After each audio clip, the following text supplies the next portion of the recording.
ഇന്നത്തെ ഈ സമ്മേളനത്തിലേക്ക് കടന്നു വന്നിരിക്കുന്ന എല്ലാ സഹോദരന്മാർക്കും യുവതിയുവാക്കന്മാർക്കും പ്രായമുള്ളവർക്കും കർത്താവിൻ്റെ നാമത്തിൽ സ്നേഹവന്ദനം അറിയിക്കുന്നു. ഈ മീറ്റിങ്ങിൻ്റെ പ്രാധാന്യം മനസ്സിലാക്കി ഇത്രയും ബന്ധപ്പാട് കഴിച്ച് നിങ്ങളെല്ലാവരും വന്നതിൽ വളരെ സന്തോഷം. യുവജനങ്ങളുണ്ട്, പ്രായമുള്ളവരുണ്ട്. എല്ലാവരോടും പറയാനുള്ള കാര്യങ്ങളാണ് ഈ ദിവസം ഇവിടെ സംസാരിക്കുന്നവർ പറയുന്നത്. നാം ഇപ്പോൾ പാട്ട് പാടിയതുപോലെ വക്രതയും കോട്ടവുമുള്ള ഈ തലമുറയിൽ വിശുദ്ധിയെ തികച്ച് ഒരുങ്ങാനായിട്ട് സഹായിക്കുന്ന ഒരു സംരംഭമായിട്ടാണ് നമ്മുടെ ഈ നിലയിലുള്ള പ്രോഗ്രാംസ് ഉദ്ദേശിച്ചിരിക്കുന്നത്. ഇങ്ങനെയൊരു കാര്യം ഉണ്ടാകാനുള്ള മുഖാന്തരം ടെൻഷൻ ആദ്യം ഓർപ്പിച്ചു. 2-3 വർഷങ്ങൾക്ക് മുമ്പ് അങ്കമാലി പടിഞ്ഞാറ് സഭാ ഹാളിൽ പ്രാർത്ഥനയ്ക്കായിട്ട് ഞങ്ങൾ കുറച്ച് പേര് കൂടിയപ്പോൾ അവിടെ ഞങ്ങൾ തമ്മിൽ സംസാരിച്ചുകൊണ്ടിരുന്നപ്പോൾ നമ്മുടെ തന്നെ ഒരു മകൻ, ചെറുപ്പക്കാരൻ, ഇന്നത്തെ യുവജനങ്ങൾ അഭിമുഖീകരിക്കുന്ന പ്രശ്നങ്ങൾ എന്തൊക്കെയാണ്, അവരുടെ സംശയങ്ങൾ എന്തൊക്കെയാണ്, അവരെന്തൊക്കെയാണ് നേരിടുന്ന കാര്യങ്ങൾ എന്നുള്ളതിനെക്കുറിച്ച് ചുരുക്കമായിട്ട് പറഞ്ഞു. അത് കേട്ടപ്പോൾ അവിടെ ഉണ്ടായിരുന്നു, ഞങ്ങൾ പലരുണ്ടായിരുന്നു.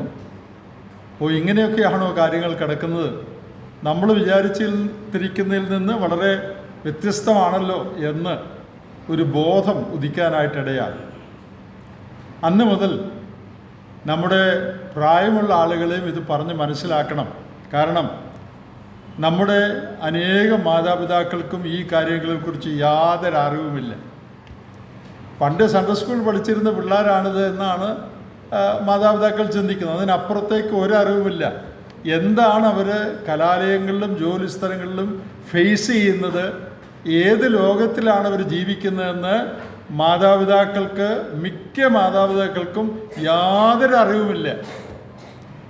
അതുകൊണ്ട് അവരെ യുവജനങ്ങളെ ആ നിലയിൽ എക്വിപ്പ് ചെയ്യാനായിട്ടുള്ള യാതൊരു സംരംഭവും സഭകളിലില്ല. അവർ യോഗത്തിന് വരുന്നു പോകുന്നു എന്നുള്ളത് ശരിയാണെന്നുള്ളതല്ലാതെ അവരുടെ ജീവിതവുമായിട്ട് ബന്ധപ്പെട്ട് അവർ നേരിടുന്ന സ്ട്രഗിൾസ്, അവർ നേരിടുന്ന സംശയങ്ങൾ, അവർ നേരിടുന്ന പ്രശ്നങ്ങൾ, അവർ ജീവിക്കുന്ന ലോകത്തിലുള്ളതായ വലിയ സംഘർഷങ്ങൾ, അതിന് അവരെ സഹായിക്കാനായിട്ട് എക്വിപ്പ് ചെയ്യുന്ന യാതൊരു കാര്യങ്ങളും തന്നെ നമ്മുടെ മധ്യത്തിലോ നമ്മുടെ സഭകളിലോ ഇല്ല. നമ്മൾ വേറൊരു ലോകത്തിൽ ജീവിക്കുന്നു, അവർ വേറൊരു ലോകത്തിൽ ജീവിക്കുന്നു. അങ്ങനെയുള്ള ഒരു പരിതസ്ഥിതിയാണ് ഇപ്പോൾ ഉള്ളത് എന്നുള്ളത് ഞങ്ങളിൽ പലർക്കും മനസ്സിലായി. അന്ന് അവിടെ കൂടിയിരുന്ന ഞങ്ങൾ പലരും തമ്മിൽ സംസാരിച്ചു. നമുക്ക് ഈ കാര്യം നമ്മുടെ മാതാപിതാക്കളെ, സഭകളിലുള്ളവരെ ഒന്ന് പറഞ്ഞ് മനസ്സിലാക്കണം. നിങ്ങൾ വിചാരിക്കുന്ന പോലെ അല്ല കാര്യങ്ങൾ. വളരെ അപകടകരമായ ലോകത്തിലാണ് നമ്മുടെ ഇളം തലമുറ ജീവിക്കുന്നത്. അവർ നേരിടുന്ന പ്രശ്നങ്ങൾ എന്തൊക്കെയാണ്, ആ പ്രശ്നങ്ങൾ നേരിടുവാൻ അവരെ പ്രാപ്തിപ്പെടുത്തുന്ന നിലയിലുള്ള കാര്യങ്ങൾ സഭയായിട്ട് നമ്മൾ ചെയ്യണം. അതിന് നമ്മുടെ കണ്ണ് തുറക്കണം. അത് സംബന്ധിച്ചുള്ള ഒരു അവയർനെസ്, ബോധവൽക്കരണം നടത്തണം എന്നുള്ള ഒരു സംഭാഷണം ഞങ്ങൾ പലരും തമ്മിലുണ്ടായി. അതിൻ്റെ ഫലമായിട്ട് അങ്ങനെ സംഭാഷണം ഉണ്ടായെങ്കിലും ഉടനെ ഒന്നും നടന്നില്ല. 2-3 വർഷം കഴിഞ്ഞാണ്, ഈ അടുത്തിടെയാണ് ഈ നിലയിലുള്ള അവയർനെസ് കോൺഫറൻസസ്, അതായത് ബോധവൽക്കരണ സെമിനാർ ആരംഭിക്കാനായിട്ട് ഇടയായത്. അതാണ് ഈ പ്രത്യേക യോഗത്തിൻ്റെ സമ്മേളനത്തിൻ്റെ പശ്ചാത്തലം. നമുക്കറിയാം, നമ്മുടെ ഏകദിന സമ്മേളനങ്ങളിലൊക്കെ നമ്മൾ സാധാരണ എന്താ ചെയ്യുന്നത്, ഏതെങ്കിലും ഒരു വിഷയത്തെക്കുറിച്ച് ദൈവവചനത്തിൽ സംസാരിക്കുക, എല്ലാവരും കേട്ട് പിരിഞ്ഞു പോവുക, ഇത്രയേ സംഭവിക്കുന്നുള്ളൂ. ഗൗരവമായിട്ട് പ്രായോഗിക ജീവിതത്തിൽ ഇന്ന് സംഭവിച്ചുകൊണ്ടിരിക്കുന്ന ഗുരുതരമായ കുഴപ്പങ്ങളെക്കുറിച്ചും അതിനുള്ള പരിഹാരങ്ങളെക്കുറിച്ചും ആഴത്തിലേക്ക് ഇറങ്ങി നാം സംസാരിക്കാറില്ല.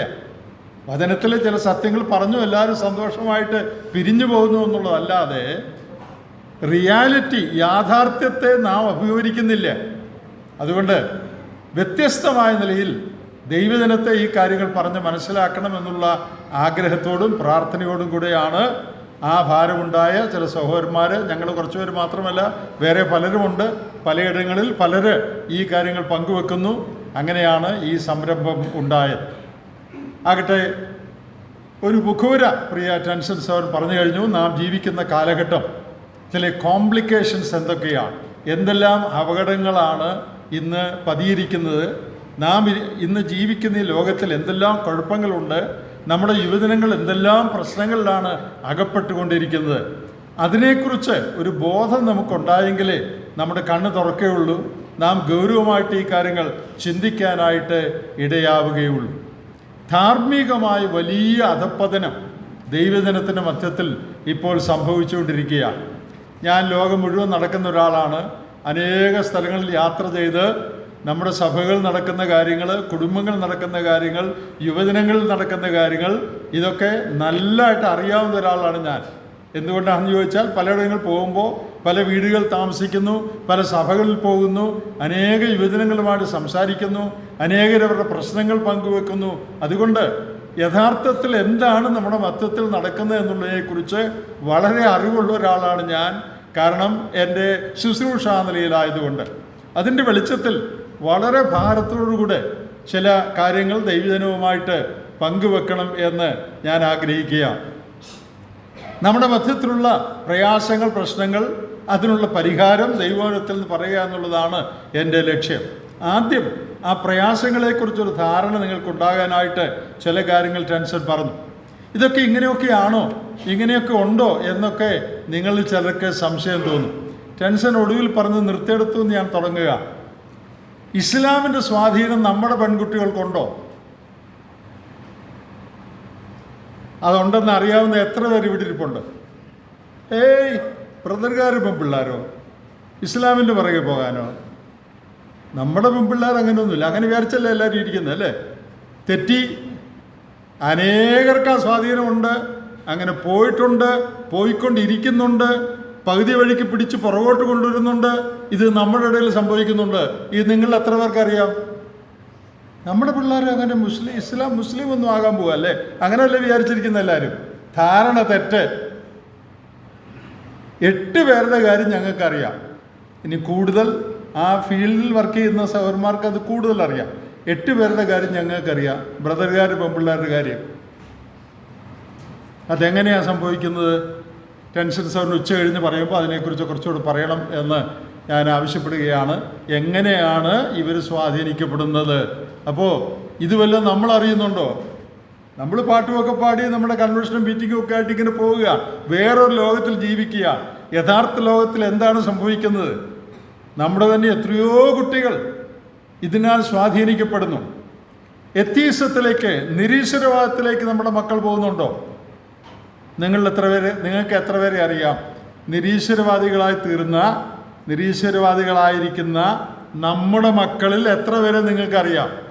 നമ്മുടെ സഭകളിലുള്ള രക്ഷിക്കപ്പെട്ട് സ്നാനപ്പെട്ട് കൂട്ടായ്മയിലാണ് എന്നൊക്കെ നമ്മൾ മനസ്സിലാക്കിയിരുന്ന എത്ര പേര് ഇന്ന് ദൈവമില്ല, അല്ലെങ്കിൽ ദൈവവിശ്വാസമില്ല, ഇതൊന്നും ശരിയല്ല, ബൈബിൾ ശരിയല്ല എന്ന് പറഞ്ഞ് നടക്കുന്ന എത്ര പേരെ നിങ്ങൾക്കറിയാം? ചുരുക്കം പേരെ വല്ലവർക്കും അറിയാമായിരിക്കും. ഞങ്ങൾക്ക് അങ്ങനെയുള്ള പലരെ അറിയാം. കാരണം അങ്ങനെയുള്ള പല കേസിൽ ഇടപെടാനായിട്ട് മാതാപിതാക്കൾ സങ്കടം പറയുന്നതുകൊണ്ടും ആവശ്യപ്പെടുന്നതുകൊണ്ടും അങ്ങനെയുള്ള പലരുടെ കാര്യം അറിയാനായിട്ട് ഇടയായിട്ടുണ്ട്. പ്രിയപ്പെട്ടവർ, ഇത് ചെറിയ കാര്യമാണോ? രക്ഷിക്കപ്പെട്ടെന്നും സ്നാനപ്പെട്ടെന്നൊക്കെ പറഞ്ഞ് കൂട്ടായ്മയിലിരിക്കുന്നവർ കുറച്ചാൾ കഴിയുമ്പോൾ പറയുകയാണ് ദൈവമില്ല, ദൈവവിശ്വാസം വേണ്ട, ഇതൊന്നും ശരിയാണ്, ഇതൊന്നും ശരിയല്ല. എന്താ അങ്ങനെ പറയുന്നത്? വളരെ ഭീതിപ്പെടുത്തുന്ന കാര്യങ്ങളാണ്. ആൺ പെണ്ണ് കാര്യം ടെൻഷൻ പറഞ്ഞു. ഞാൻ ഈ 2-3 ആഴ്ചയായുള്ള അമേരിക്കയിൽ നിന്ന് മടങ്ങി വന്നിട്ട് ഒരു 3 ആഴ്ച അമേരിക്കയിൽ ഒരു കോൺഫറൻസിന് പോയിരിക്കുകയായിരുന്നു. ഞാൻ ഈ പ്രാവശ്യം അമേരിക്കയിൽ ചെന്നപ്പോൾ, ഈ പ്രാവശ്യം എന്ന് പറഞ്ഞാൽ കഴിഞ്ഞ മാസം എന്ന് വെച്ചു, കഴിഞ്ഞ മാസം അമേരിക്കയിലായിരുന്നപ്പോൾ അവിടെ നമ്മുടെ ഒരു സഭയിൽ ഇങ്ങനൊരു പ്രശ്നം അവർ കൈകാര്യം ചെയ്തുകൊണ്ടിരിക്കുക. എന്നെ അവിടുത്തെ ഒരു മൂപ്പൻ വിളിച്ച് കുറേ നേരം ഫോണിൽ സംസാരിച്ചു. പ്രശ്നം ഇതാണ്, അവിടെയുള്ള ഒരാണ്, കൂട്ടായ്മയിലുള്ള ഒരാൾ ആണ്, കൂട്ടായ്മയിലുണ്ടോ എന്ന് എനിക്കറിഞ്ഞുകൂടാ, യോഗത്തിന് വരുന്ന ഒരാൾ പെണ്ണായി ആകാൻ തീരുമാനിച്ചു. അപ്പോൾ അടുത്ത ആഴ്ച പെണ്ണിൻ്റെ വസ്ത്രമെടുത്ത് സഭയിൽ വന്നാൽ എന്ത് ചെയ്യും, എങ്ങനെ ഇത് കൈകാര്യം ചെയ്യുമെന്നുള്ളതാണ് ആ ബ്രദറൻ സഭയിൽ ഇപ്പോൾ ഉള്ള പ്രശ്നം. എന്നെ ഫോണിൽ വിളിച്ച് വളരെ നേരം സംസാരിച്ചു. ഞങ്ങൾ എന്ത് ചെയ്യണം, ഏത് നിലയിൽ ഇത് കൈകാര്യം ചെയ്യണം. ഒരു കാലത്ത് നമ്മൾ ആരെങ്കിലും വിചാരിച്ചിട്ടുണ്ടോ നമ്മുടെ സഭയിൽ ആണ് പെണ്ണായിട്ട് വന്നാൽ എന്ത് ചെയ്യണം, അങ്ങനെ ഒരു കാര്യം മൂപ്പന്മാർ കൈകാര്യം ചെയ്യേണ്ടി വരും നിങ്ങൾ വിചാരിച്ചിട്ടുണ്ടോ? ഇല്ല, അവിടെയുള്ളൂ. ഇപ്പം ഇവിടെ ഇല്ല. ഇവിടെ വരികയിലെന്ന് ആർക്കെങ്കിലും ഗ്യാരണ്ടി ഉണ്ടോ? ആർക്കെങ്കിലും ഗ്യാരണ്ടി ഉണ്ടോ? നാളെ തൃശ്ശൂർ ഇങ്ങനെ ഒരു കാര്യം ഉണ്ടാകുകയില്ല. ഒരു ഗ്യാരണ്ടിയില്ല. ഇവിടെയും വരാം. വന്നാൽ ലീഗലായിട്ടും ചില പ്രശ്നങ്ങൾ അതിനകത്തുണ്ട്. ഇപ്പോഴേ ഞാൻ പറയുന്നില്ല. അപ്പോൾ ഇതെങ്ങനെ കൈകാര്യം ചെയ്യുമെന്ന് ഓർത്തവർ വിഷമിക്കുകയാണ്. ഞാൻ എന്നത്തെ കാര്യമാണ് പറയുന്നത്? കഴിഞ്ഞ മാസത്തെ കാര്യമാണ് പറയുന്നത്. നമ്മുടെ സഭയിലെ കാര്യമാണ് പറയുന്നത്.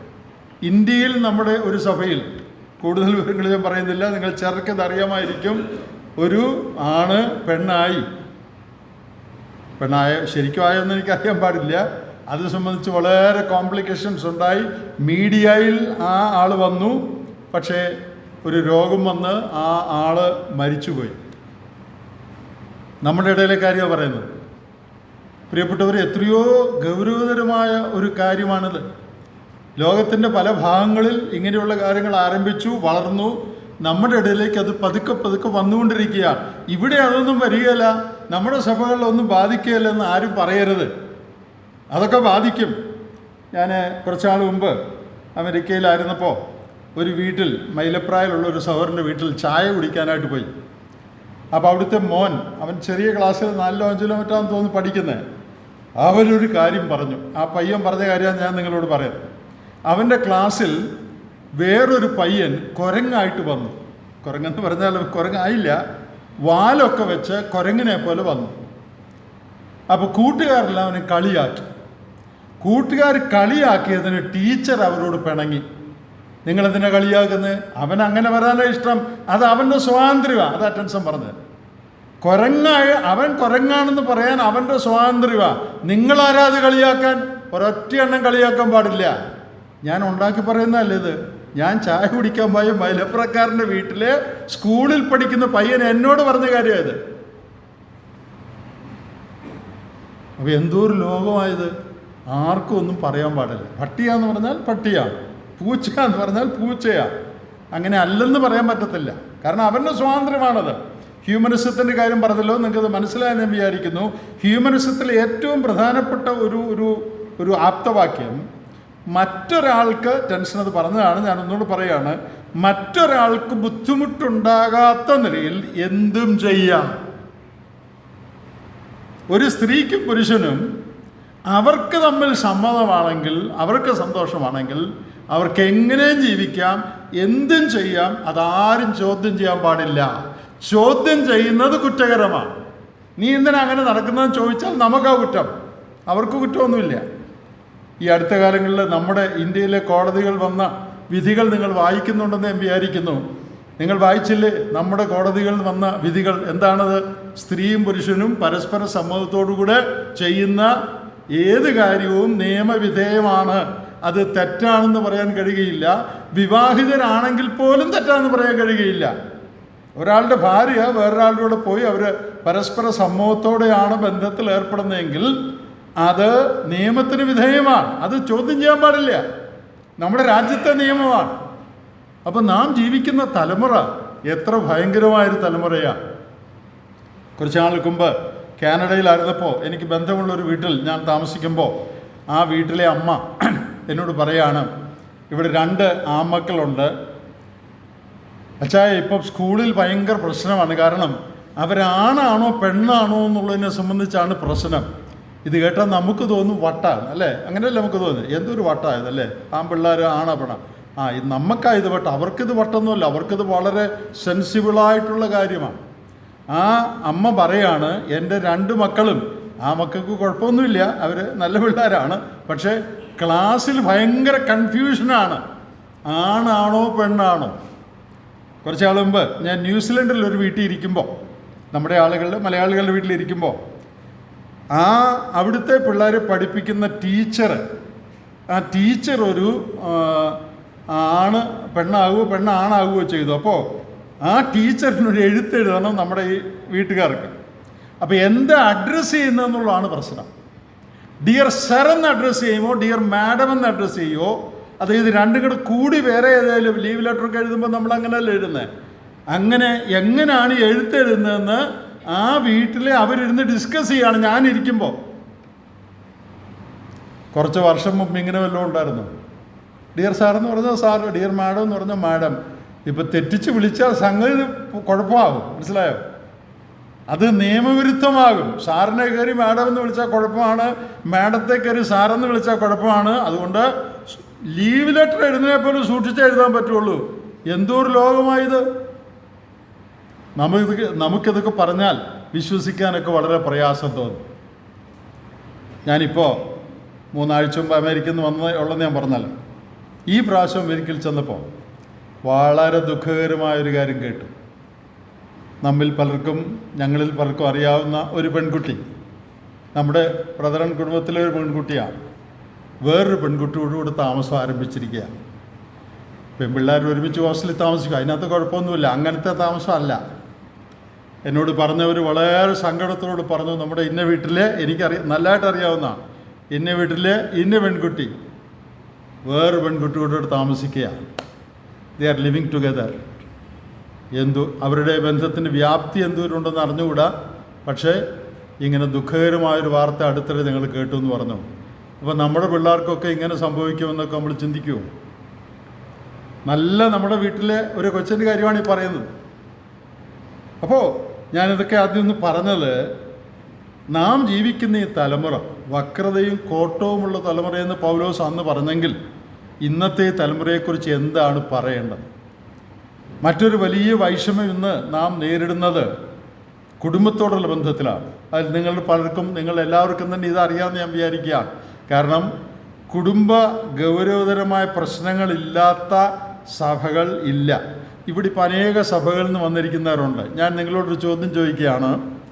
ഗൗരവതരമായ കുടുംബ പ്രശ്നമില്ലാത്ത ഏതെങ്കിലും ഒരു സഭയിൽ നിന്ന് ആരെങ്കിലും ഇന്നിവിടെ വന്നിട്ടുണ്ടോ? 10 സഭകളിൽ നിന്ന് ആൾ വന്നിട്ടുണ്ടെന്ന് വിചാരിക്കുക. ഞാൻ ഈ 10 സഭകളോട് ചോദിക്കുക, ഈ ഭാര്യ ഭർത്താക്കന്മാർ തമ്മിൽ സൗന്ദര്യപ്പിണക്കമൊക്കെ ഉണ്ടാവും, അതിൻ്റെ കാര്യമല്ല ഞാൻ പറയുന്നത്. ഗൗരവതരമായ പ്രശ്നങ്ങൾ ഇല്ലാത്ത ഏതെങ്കിലും സഭയിൽ നിന്ന് ആരെങ്കിലും ഇന്നിവിടെ വന്നിട്ടുണ്ടോ? ഞാൻ തന്നെ ഉത്തരം പറയാം, വന്നിട്ടില്ല. എങ്ങനെ അറിയാം? എല്ലായിടത്തും ഉണ്ട്, അതുകൊണ്ടാണ് എനിക്കറിയാവുന്നത്.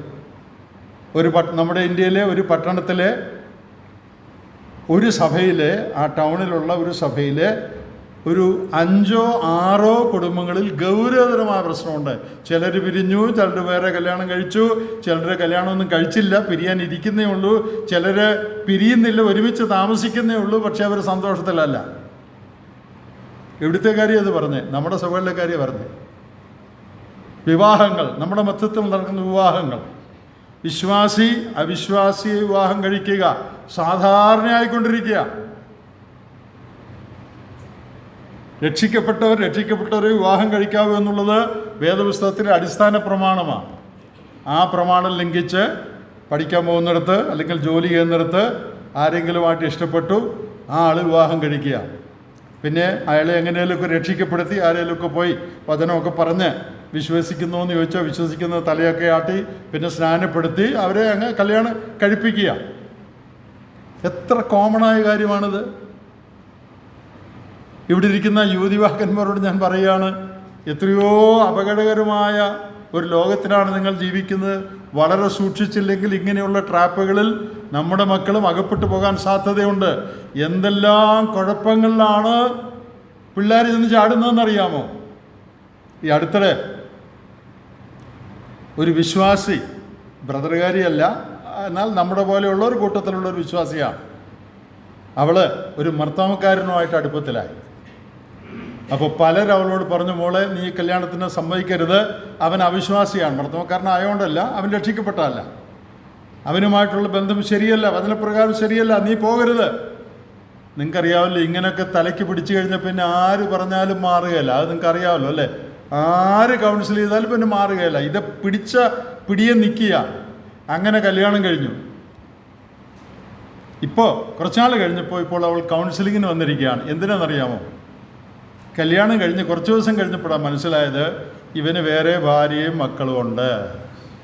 അപ്പം ഇനി എന്ത് ചെയ്യും? കൗൺസിലർ കിടന്ന് കറങ്ങുക.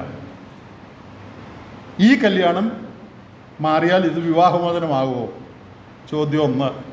ചോദ്യം 2, ഇവക്ക് വേറെ കല്യാണം കഴിക്കാമോ? ചോദ്യം 3, വേറെ ഭാര്യയുള്ള ആളുമായിട്ട് കല്യാണം കഴിച്ചപ്പോൾ ഈ കല്യാണം സാധുവാണോ? ആർക്കെങ്കിലും അറിയാമോ ഇതിൻ്റെ ഉത്തരം? അറിയാമോ? ഒന്ന് പറഞ്ഞു തന്നാൽ കൊള്ളാം. കുടുങ്ങിക്കിടക്കുക. ചെറിയ ഇഷ്യൂ ഒന്നുമല്ല, കോംപ്ലിക്കേറ്റഡ് ഇഷ്യൂ ആണ്. വിശ്വാസിയായ ഒരു പെൺകുട്ടി അവിശ്വാസിയായ ഒരു പുരുഷനുമായി മറ്റനേകരുടെ ആലോചന കേൾക്കാതെ പോയി വിവാഹം കഴിച്ച് വലിയ കുഴിയിൽ ചെന്ന് ചാടിയിരിക്കുക. പ്രിയപ്പെട്ടവരെ, ഇങ്ങനെയുള്ള അനേക സംഭവങ്ങൾ നമ്മുടെ മധ്യത്തിൽ നടന്നുകൊണ്ടിരിക്കുക. എത്രയോ കുഞ്ഞുങ്ങൾ, യുവതീ യുവാക്കന്മാർ അവരുടെ മാതാപിതാക്കളെ വളരെ ദുഃഖിപ്പിച്ച് അവരുടെ തല സമൂഹത്തിൽ താഴ്ന്നു പോകത്തക്കവണ്ണമുള്ള കാര്യങ്ങളിൽ ഇന്ന് ഏർപ്പെട്ടുകൊണ്ടിരിക്കുകയാണ്. അങ്ങനെയുള്ള കാര്യങ്ങൾ സംഭവിക്കരുത്. അതിനുവേണ്ടിയാണ് ഈ കാര്യങ്ങൾ പറയുന്നത്. ഒരു പട്ടണത്തിൽ ഒരു പെൺകുട്ടി രാത്രി 12 മണിയായിട്ടും വീട്ടിൽ വന്നില്ല. ഇതെല്ലാം ഉള്ള കാര്യമാണ് പറയുന്നത് കേട്ടോ, അല്ലാതെ കഥ പറയുമോ ഉദാഹരണം പറയുമൊന്നുമല്ല, ഉള്ള കാര്യമാണ് ഈ പറയുന്നതെല്ലാം. 12 മണിയായിട്ടും വീട്ടിൽ വന്നില്ല. അപ്പൻ്റെ അമ്മയുടെയും പരിഭ്രമം നിങ്ങൾക്ക് ഊഹിക്കാം. അവർ മറ്റ് സഹോദരന്മാരെ അറിയിച്ചു, അവർ പോലീസിനെ അറിയിച്ചു. പോലീസും സഹോദരന്മാരും എല്ലാവരും കൂടെ തപ്പാൻ ഇറങ്ങി. അതിൽ തപ്പാൻ പോയ, അതായത് തിരയാൻ പോയ ഒരാൾ തന്നെ എന്നോട് നേരിട്ട് പറഞ്ഞ കാര്യം പറയുന്നു. ഞങ്ങളെ പട്ടണത്തിൽ എല്ലായിടത്തും തിരഞ്ഞ് ഒരു 3 മണിയൊക്കെ ആയപ്പോൾ ആളെ പിടിച്ചു, ഒരു വീട്ടിൽ നിന്ന് പിടിച്ചു. അപ്പോൾ ഈ പറഞ്ഞ സഹോദരൻ എന്നോട് പറയുകയാണ്, ഈ അപ്പൻ്റെയും അമ്മയുടെയും വിഷമം ആ സമയത്ത് അവരുടെ ഹൃദയനില എന്തായിരിക്കും എന്ന് ഊഹിച്ചു നോക്കി. മോളെ കാണുന്നില്ല, എവിടാണെന്ന് അറിഞ്ഞുകൂടാ. അപ്പൻ്റെ അമ്മയുടെയും ഹൃദയം തകർക്കുക. ഇങ്ങനെയുള്ള എത്രയോ സംഭവങ്ങൾ നമ്മുടെ മധ്യത്തിൽ നടന്നുകൊണ്ടിരിക്കുകയാണ്. മറ്റൊരു സഹോദരി, വിവാഹം കഴിച്ചൊരു സഹോദരിയാണ്, എനിക്ക് വളരെ പരിചയമുള്ളൊരു സഹോദരിയാണ്. എന്നോട് പറഞ്ഞൊരു കാര്യം ഞാൻ ഇടയ്ക്കിടയ്ക്ക് ഓർക്കും. അവൾ പഠിക്കാനായിട്ട് ഒരു സ്ഥലത്ത് പോയി. ആ സ്ഥലത്ത് ഒരു ഹൈന്ദവനുമായി അടുപ്പത്തിലായി. ആ കാര്യം വീട്ടിൽ അറിഞ്ഞു. വീട്ടുകാരെന്ന് പറയുന്നത് നല്ല ബ്രദറുകാരാണ്, എനിക്ക് നല്ലതായിട്ട് അറിയാവുന്നവരാണ്. എന്തുമാത്രം ദുഃഖം ആ മാതാപിതാക്കൾക്കുണ്ടായിരുന്നു കാണും. വളരെ പ്രതീക്ഷയോടെ കുടുംബത്തിൻ്റെ നന്മ ഉദ്ദേശിച്ച് ഈ പെങ്കൊച്ചിനെ പഠിക്കാൻ വിട്ടതാണ്. പഠിക്കാൻ വിട്ടെടുത്ത് അവൾ കൂട്ടായ്മയിലുള്ള പെൺകുട്ടിയാണ്, രക്ഷിക്കപ്പെട്ട് സ്നാനപ്പെട്ട് ബാലസംഘത്തിലും അങ്ങനെയുള്ള പ്രവർത്തനങ്ങളിലൊക്കെ ആക്റ്റീവായിരുന്ന പെൺകുട്ടിയാണ്. അവിടെ പോയി ഏതോ ഒരാളുമായിട്ട് പരിചയപ്പെട്ടു. അവിടെ തന്നെ ജോലി ചെയ്യുന്ന ഇങ്ങനൊരു ബന്ധത്തിലാകപ്പെട്ടു. അത് വീട്ടിലറിഞ്ഞു. ഈ പെൺകുട്ടിയെ കാണാനായിട്ട്, അതായത് മോളെ കാണാനായിട്ട് ഈ അപ്പൻ അവിടെ ചെല്ലുകയാണ് ആ ഹോസ്റ്റലിൽ. അടുത്ത് പറയാൻ പോകുന്ന കാര്യം ഹൃദയഭേദകമാണ്. എൻ്റെ മനസ്സിന് വളരെ വിഷമമുണ്ടത് പറയുമ്പോൾ. പക്ഷെ നിങ്ങൾ അറിയണം, അതിനു വേണ്ടി പറയുക. ഈ പെൺകുട്ടി ഒരു സ്റ്റെയർ കേസ് ഇറങ്ങി വരികയാണ് ഹോസ്റ്റലിൽ നിന്ന്. ഈ അപ്പൻ കാണാൻ അവിടെ ചെന്നിരിക്കുകയാണ്, മോളെ കാണാൻ. ഈ പെൺകുട്ടി ഇറങ്ങി വരുന്ന വരവ് കണ്ട് ഈ അപ്പൻ ബോധം കെട്ട് താഴെ വീണു. Can you imagine that? ഇതാ വേറെ ആരും പറഞ്ഞല്ല, ആ പെൺകുട്ടി തന്നെ എന്നോട് പറഞ്ഞ. എന്നെ കാണാൻ എൻ്റെ അപ്പൻ വന്നപ്പോൾ അപ്പൻ ബോധം കെട്ട് ഈ പെൺകുട്ടിയെ കണ്ടേ ഉള്ളൂ, താഴെ വീണു. ആ അപ്പൻ്റെ മനപ്രയാസം എന്തുമാത്രമായിരുന്നു എന്നറിയാമോ? ദൈവത്തിന് കരുണയാൽ ആ പെൺകുട്ടി പിന്നീട് അവനുമായിട്ട് തന്നെ വിവാഹം കഴിഞ്ഞു. എന്നാൽ ദൈവത്തിന് കരുണയാൽ അദ്ദേഹം രക്ഷിക്കപ്പെട്ടു. അവർ വിശ്വാസ നിലയിൽ വന്നു. പക്ഷേ ഈ പെൺകുട്ടി വളരെ കഷ്ടം കുടുംബജീവിതത്തിൽ സഹിക്കേണ്ടി വന്നു. അപ്പോൾ അവൾ പറയാണ്, ഞാൻ ഇപ്പോൾ കാണുന്ന ചെറുപ്പക്കാരോടൊക്കെ എൻ്റെ അനുഭവം പറയാറുണ്ട്. തൽക്കാലം തൻ്റെ ഇഷ്ടം സാധിക്കാനായിട്ട് ഓരോന്നൊക്കെ ചെയ്തു വെക്കും. പക്ഷേ അതിൻ്റെ എല്ലാം തിരിച്ചടി ജീവിതത്തിൽ ഉണ്ടാകുമെന്ന് എല്ലാ ചെറുപ്പക്കാരോടും ഞാനിപ്പോൾ പറയാറുണ്ടെന്ന് അവൾ പറഞ്ഞു. അവൾ ആഗ്രഹിച്ച പോലെ വിവാഹം നടന്നു. പക്ഷേ അതിനുശേഷം ഈ വീട്ടുകാരെ ദുഃഖിപ്പിച്ചതിൻ്റെ വില മുഴുവൻ അവൾ കൊടുക്കേണ്ടി വന്നു. ഞാൻ പറഞ്ഞത്, ഇതുപോലുള്ള ഹൃദയഭേദകമായ കാര്യങ്ങൾ അപ്പൻ്റെ അമ്മയുടെയും തല സഭയിലും സമൂഹത്തിലും താണു പോകത്തക്കവണ്ണമുള്ള ഏറ്റവും കഠിനമേറിയ കാര്യങ്ങൾ അനേക യുവജനങ്ങൾ ചെയ്തുകൊണ്ടിരിക്കുകയാണ്. ഞാൻ വേറെ എൻ്റെ വിഷയത്തിലേക്ക് പോകുന്നതിന് മുമ്പ് ഒരു കാര്യം യുവജനങ്ങളോടൊന്ന് പറയട്ടെ. എൻ്റെ യുവതിയുവാക്കന്മാരെ, യൗവനമായിരിക്കുമ്പോൾ എല്ലാവർക്കും ചില ചാവല്യങ്ങളൊക്കെ ഉണ്ട്, ചില കുരുത്തക്കേടും കുസൃതിയൊക്കെ എല്ലാവരും കാണിച്ചെന്ന് വരാം. അതിൻ്റെ കാര്യമല്ല ഞാൻ പറയുന്നത്. നിങ്ങളുടെ മാതാപിതാക്കളുടെ ഹൃദയത്തെ തകർക്കത്തക്കവണ്ണം, അവരുടെ തല സമൂഹത്തിലും സഭയിലും താണുപോകത്തക്കവണ്ണം, അവരുടെ ഹൃദയത്തെ മുറിപ്പെടുത്തത്തക്കവണ്ണം, ദൈവവഴി വിട്ട് സ്വന്തം വഴികളിൽ പോയി എന്തെങ്കിലും കാര്യങ്ങൾ നിങ്ങൾ ചെയ്താൽ ജീവിതത്തിൽ അതിന് തിരിച്ചടി ഉണ്ടാകുമെന്ന് നിങ്ങൾ ഓർത്തുകൊള്ളണം. 25 വർഷം കഴിഞ്ഞായിരിക്കും തിരിച്ചടി വരുന്നത്. പക്ഷെ ദൈവം ഇത് മറക്കുകയില്ല. എല്ലാ യുവതിവാക്കന്മാരോടും ഞാൻ പറയുക, ഇപ്പോൾ യൗവനത്തിൻ്റെ തിളപ്പിൽ എന്തെങ്കിലുമൊക്കെ കാട്ടിക്കൂട്ടി സഭക്കാരെ ഒക്കെ കളിപ്പിച്ച് എങ്ങനെയൊക്കെ കല്യാണമൊക്കെ നടത്തി നിങ്ങൾ രക്ഷപ്പെട്ടെന്ന് വിചാരിച്ചു. പക്ഷേ ദൈവം മറക്കയില്ല. മറ്റുള്ളവരെ നിങ്ങൾ മുറിപ്പെടുത്തിയത്, ദുഃഖിപ്പിച്ചത്, അവരെ നിങ്ങൾ ലജ്ജിപ്പിച്ചത് ദൈവം നോട്ട് ചെയ്ത് വെക്കും. 15 വർഷം കഴിഞ്ഞ് 25 വർഷം കഴിഞ്ഞായിരിക്കും അതിൻ്റെ തിരിച്ചടി നിങ്ങളുടെ ജീവിതത്തിൽ വരുന്നത്. ദൈവം അത് മറക്കയില്ല. അതിൻ്റെ തിരിച്ചടി, അനന്തരഫലം ജീവിതത്തിൽ ഉണ്ടാകും. യാതൊരു സംശയവും ആർക്കും വേണ്ട. അന്ന് ഇതിൻ്റെ തിരിച്ചടി വരുമ്പോൾ ആളുകളെല്ലാവരും പറയും, അയ്യോ ഇവർക്കെന്താ ഇങ്ങനെ പറ്റിയ, നല്ല കപ്പിളായിരുന്നല്ലോ. കാരണം 25 വർഷം മുമ്പാണ് കുർത്തക്കേട് കാണിച്ചത്. അത് ആർക്കും അറിയാൻ മേല. അത് കഴിഞ്ഞ് വല്ല ദുബൈയിലോ അമേരിക്കയിലൊക്കെ പോയി കാണും. പഴയ കഥയൊന്നും ആർക്കും അറിഞ്ഞുകൂടാ. നല്ല കപ്പിളായിട്ട് എല്ലാവരും വിചാരിക്കുന്നത്. പക്ഷേ എല്ലാവരും മറന്നു, ദൈവം മറക്കയില്ല. അപ്പോൾ ആത്മീയ കാര്യങ്ങൾ വളരെ ഗൗരവമായിട്ട് വേണം നാം എടുക്കുവാൻ. തോന്നിയതുപോലെ ജീവിക്കാൻ നമുക്ക് അനുവാദമില്ല. ദൈവമക്കളായ നാം, അല്ലെങ്കിൽ ദൈവകാര്യങ്ങൾ മനസ്സിലാക്കുവാൻ അവസരം ലഭിച്ച, സൺഡേ സ്കൂൾ പഠിച്ച, വേദപുസ്തകം മനസ്സിലാക്കിയ നാം അതിനനുസരിച്ച് നടന്നില്ലെങ്കിൽ അതിൻ്റെ തിക്തഫലങ്ങൾ നമ്മുടെ തന്നെ ജീവിതത്തിൽ വരും. അതുകൊണ്ട് ദൈവത്തെ വളരെ ഭയപ്പെട്ട് ദൈവവഴികൾ തന്നെ നടക്കുവാൻ നമ്മുടെ യുവതിവാക്കന്മാർ പ്രത്യേകം ശ്രദ്ധിക്കണം. വീട്ടുകാരെയും സഭക്കാരെയും ഒക്കെ കളിപ്പിക്കാൻ പറ്റും, പക്ഷേ ദൈവത്തെ കളിപ്പിക്കാൻ ആർക്കും പറ്റുകയില്ല. ദൈവം ഇതിനെല്ലാം കണക്ക് വെച്ചിട്ടുണ്ട്. ദൈവം കണക്ക് ചോദിക്കും.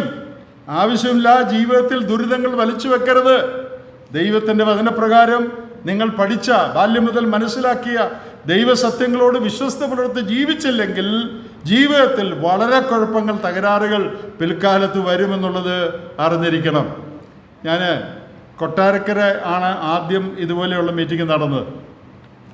ആ മീറ്റിങ്ങിൽ ഞാൻ ഈ കാര്യം കുറച്ച് പറഞ്ഞു യുവജനങ്ങളോട്.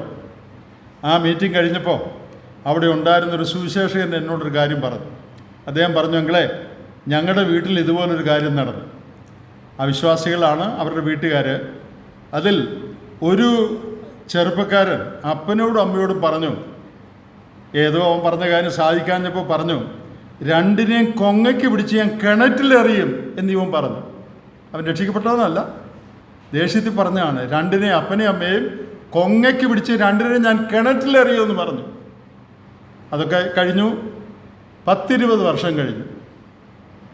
അവൻ്റെ ഒരു മകൻ കിണറ്റിൽ പോയി ചത്തു. ആ സങ്കടത്തിന് അവൻ കിണറ്റിൽ ചാടി ആത്മഹത്യ ചെയ്തു. ഇത് നമ്മുടെ ഒരു സുവിശേഷൻ എൻ്റെ ഈ പ്രസംഗം കേട്ട് എന്നോട് ഒന്ന് പറഞ്ഞാൽ, ഇങ്ങനെ ഞങ്ങളുടെ വീട്ടിലൊരു കാര്യം ഉണ്ടായത്.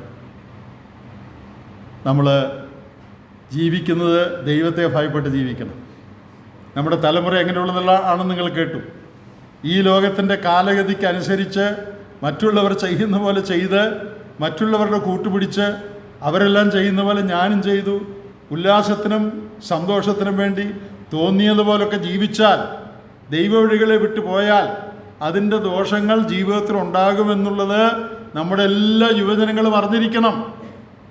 പ്രിയപ്പെട്ടവരെ, ഇത് വളരെ ഗൗരവതരമായ കാര്യമാണ്. ദൈവവഴി വിട്ടുള്ള യാതൊരു ബന്ധങ്ങൾക്കും ഇടപാടുകൾക്കും നാം പോകാൻ പാടില്ല. അങ്ങനെ പോയാൽ അതിൻ്റെ ദോഷങ്ങൾ നമ്മുടെ ജീവിതത്തിൽ ഉണ്ടാകുമെന്നുള്ളത് പ്രാരംഭമായി ഞാൻ ഓർപ്പിക്കുകയാണ്. അപ്പോൾ ഞാൻ ഇത്രയും നേരം കാര്യങ്ങൾ പറഞ്ഞത്, നാം ജീവിക്കുന്ന ലോകം ഭയാനകമായ ലോകമാണ്. നമ്മുടെ മധ്യത്തിൽ തന്നെ വളരെ ഗുരുതരമായ കുഴപ്പങ്ങൾ സംഭവിച്ചുകൊണ്ടിരിക്കുകയാണ്. കണ്ണടച്ച് ഇരുട്ടാക്കിയിട്ട് കാര്യമില്ല. ഇതൊന്നും ഇല്ല നമ്മൾ വിചാരിക്കരുത്. ഇത് ഒറ്റപ്പെട്ട സംഭവങ്ങളല്ല. അവിടെ ഇവിടെയൊക്കെ ഓരോന്നറിഞ്ഞാൽ പിന്നെ നമുക്ക് കണ്ണടയ്ക്കായിരുന്നു. ഇതങ്ങനെയല്ല, ഒറ്റപ്പെട്ട സംഭവങ്ങളല്ല, വ്യാപകമായി ഇങ്ങനെയുള്ള കാര്യങ്ങൾ നടന്നുകൊണ്ടിരിക്കുകയാണ്. പ്രിയപ്പെട്ടവരെ, ഞാൻ ദൈവവചനത്തിൽ നിന്ന് 1-2 കാര്യങ്ങൾ പറയാൻ ആഗ്രഹിക്കുകയാണ്. എന്തുകൊണ്ടാണ് ഇങ്ങനെയൊക്കെ സംഭവിക്കുന്നത്? കാലം ഇങ്ങനെയുള്ളതാണെന്നൊക്കെ നമ്മൾ കേട്ടു, അതിൻ്റെ സ്വാധീനമുണ്ട്. എന്നാൽ വിശ്വാസികൾ എന്ന് പറയുന്നവരുടെ ധാർമ്മിക മൂല്യങ്ങൾ വളരെ താണു പോയിരിക്കുന്നു. ധാർമ്മിക തകർച്ച, മോറൽ ഡിക്ലൈൻ ദൈവമക്കൾ എന്ന് പറയുന്നവരുടെ മധ്യത്തിൽ വളരെ സംഭവിച്ചുകൊണ്ടിരിക്കുകയാണ്. അതിന് അടിസ്ഥാനപരമായ ഒരു കാര്യം, രക്ഷിക്കപ്പെട്ടു എന്ന് പറഞ്ഞ് സ്നാനപ്പെട്ട സഭകളിലിരിക്കുന്ന എല്ലാവരും രക്ഷിക്കപ്പെട്ടവരാണോ എന്ന് അവരവർ ഒന്ന് ചെക്ക് ചെയ്യുന്നത് നല്ലതാണ്. രക്ഷിക്കപ്പെട്ട എല്ലാവരും രക്ഷിക്കപ്പെട്ടവരല്ലെന്ന് ഞാൻ പ്രസംഗിക്കുകയല്ല, അങ്ങനെ പറയാൻ എനിക്ക് അധികാരമൊന്നുമില്ല.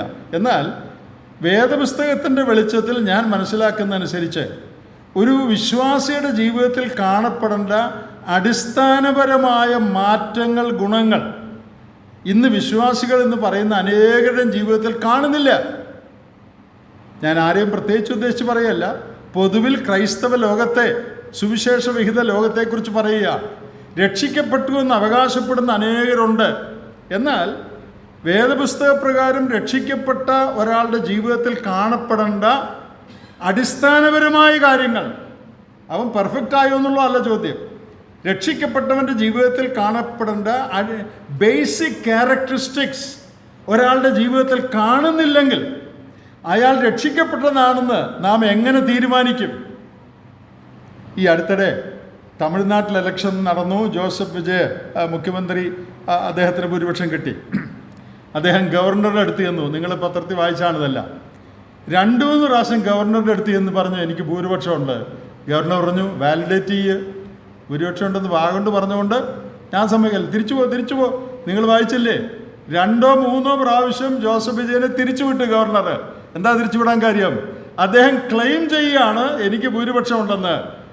ഗവർണർ പറഞ്ഞു അത് തെളിയിക്ക്, നിന്റെ ക്ലെയിം നീ വാലിഡേറ്റ് ചെയ്യണം.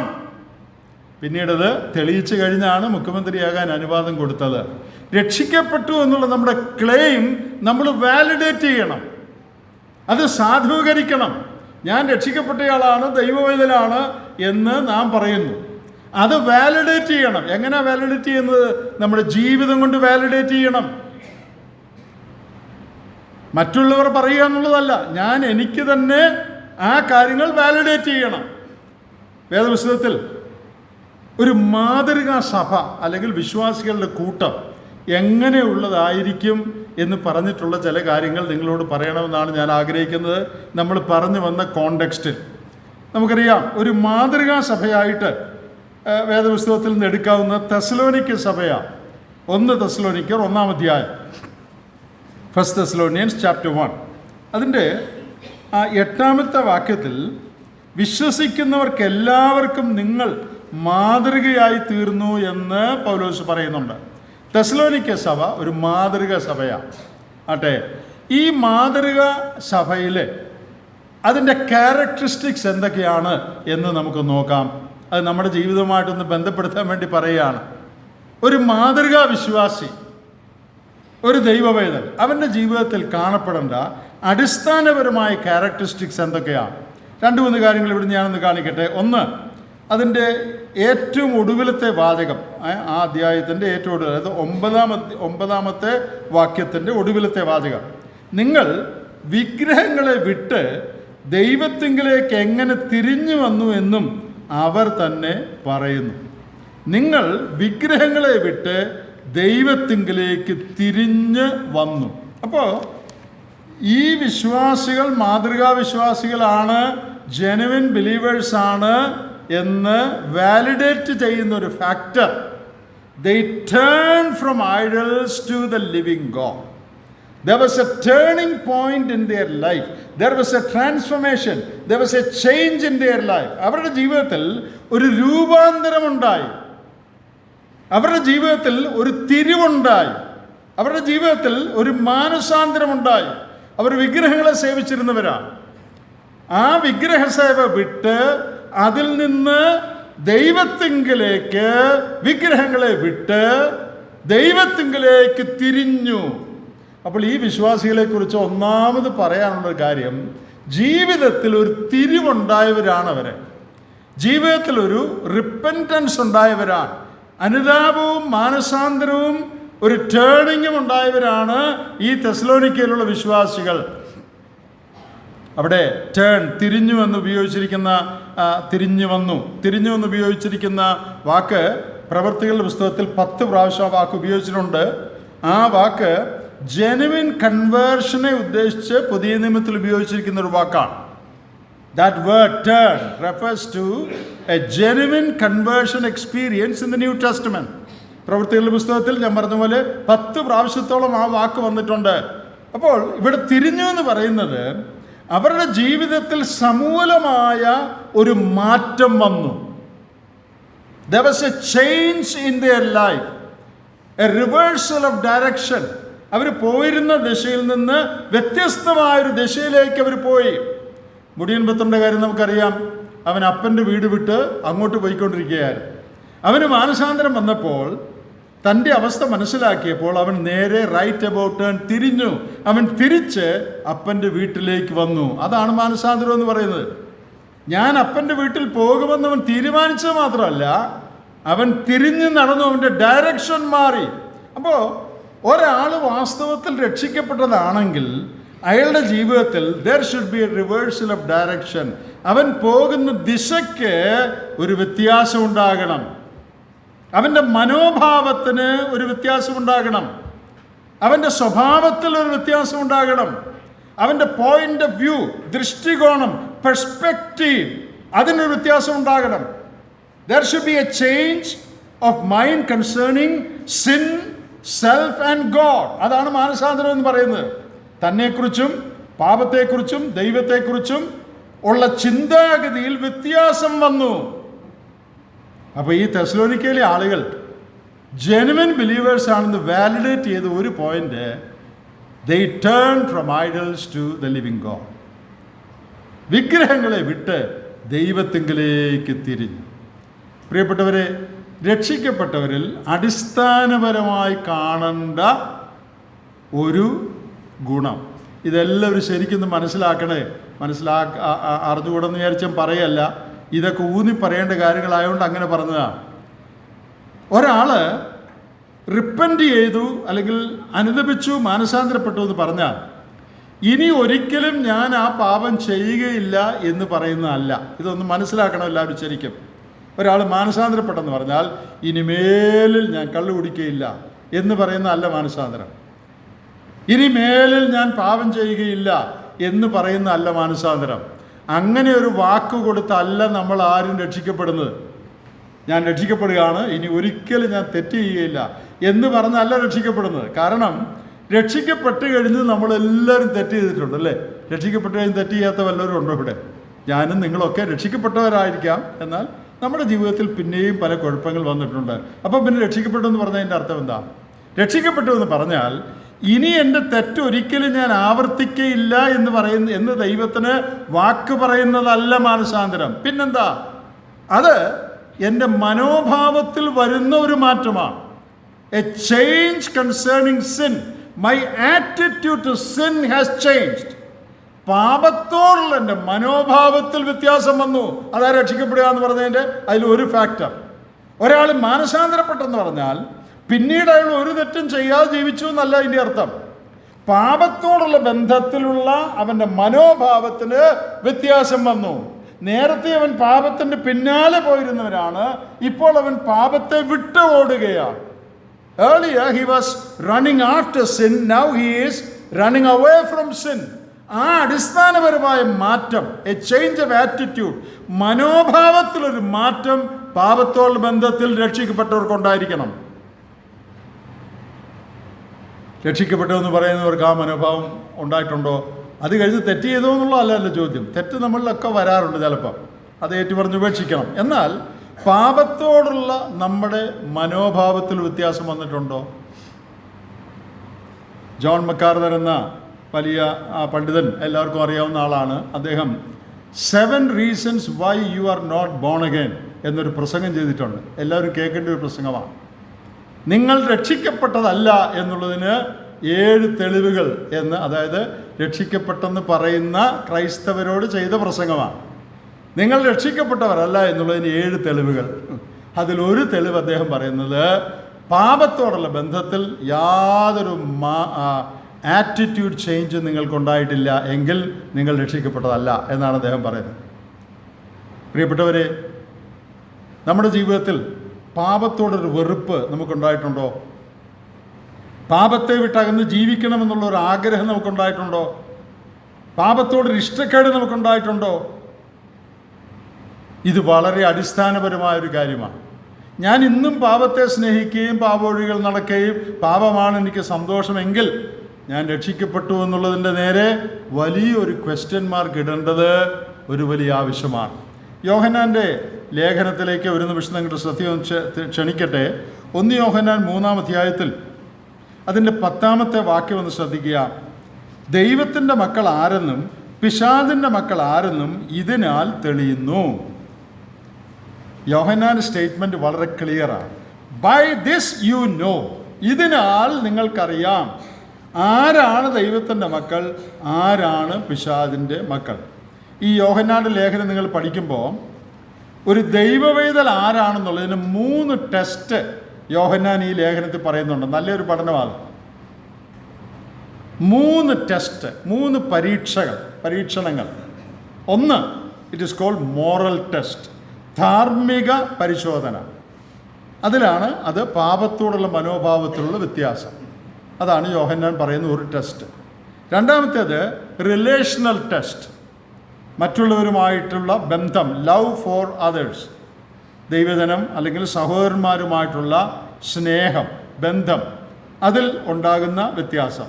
മൂന്നാമത് ഡോക്ട്രിനൽ ടെസ്റ്റ്, ഉപദേശപരമായ വ്യത്യാസം, അതായത് ക്രിസ്തുവിനെക്കുറിച്ചുള്ള സത്യങ്ങൾ എങ്ങനെ നീ മനസ്സിലാക്കിയിരിക്കുന്നു. അപ്പോൾ ഈ 3 ടെസ്റ്റ് വെച്ച് ഒരാൾ രക്ഷിക്കപ്പെട്ടതാണോ അല്ലയോ, ദൈവമകനാണോ അല്ലയോ എന്ന് അറിയാമെന്നാണ് യോഹന്നാൻ ഇവിടെ സ്ഥാപിക്കുന്നത്. ഒന്ന്, പാപത്തോടുള്ള ബന്ധത്തിൽ നിനക്കുണ്ടായിട്ടുള്ള വ്യത്യാസം. 2, മറ്റുള്ളവരോടുള്ള ബന്ധത്തിൽ നിനക്കുണ്ടായിട്ടുള്ള വ്യത്യാസം. 3, ക്രിസ്തുവിനെ സംബന്ധിച്ചുള്ള ഉപദേശത്തിൽ നിനക്കുണ്ടായിട്ടുള്ള വ്യത്യാസം. ശരിയായ കാര്യം ക്രിസ്തുവിനെക്കുറിച്ച് നീ വിശ്വസിക്കുന്നുണ്ടോ? ഈ 3 ടെസ്റ്റാണ് യോഹന്നാന്റെ ലേഖനത്തിലുള്ളത്. അതിൽ 1-ാമത്തെ ടെസ്റ്റിൻ്റെ കാര്യം മാത്രമേ ഞാനിപ്പോൾ പറയുന്നുള്ളൂ, മോറൽ ടെസ്റ്റ്. ആ മോറൽ ടെസ്റ്റ് അതാണ് 10-ാം വാക്യത്തിൽ നമ്മൾ വായിച്ചത്. ദൈവത്തിൻ്റെ മക്കൾ ആരെന്നും പിശാചിൻ്റെ മക്കൾ ആരെന്നും ഇതിനാൽ തെളിയുന്നു. നീതി പ്രവർത്തിക്കാത്തവൻ ആരും സഹോദരനെ സ്നേഹിക്കാത്തവനും ദൈവത്തിൽ നിന്നുള്ളവനല്ല.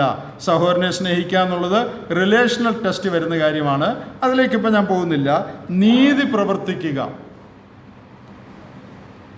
ഡു റൈച്ചസ്നെസ് എന്ന് പറഞ്ഞാൽ ഹാബിച്വലായിട്ട് നമ്മുടെ സ്വഭാവത്തിൻ്റെ ഭാഗമായിട്ട് നീതിയായി ജീവിക്കുക.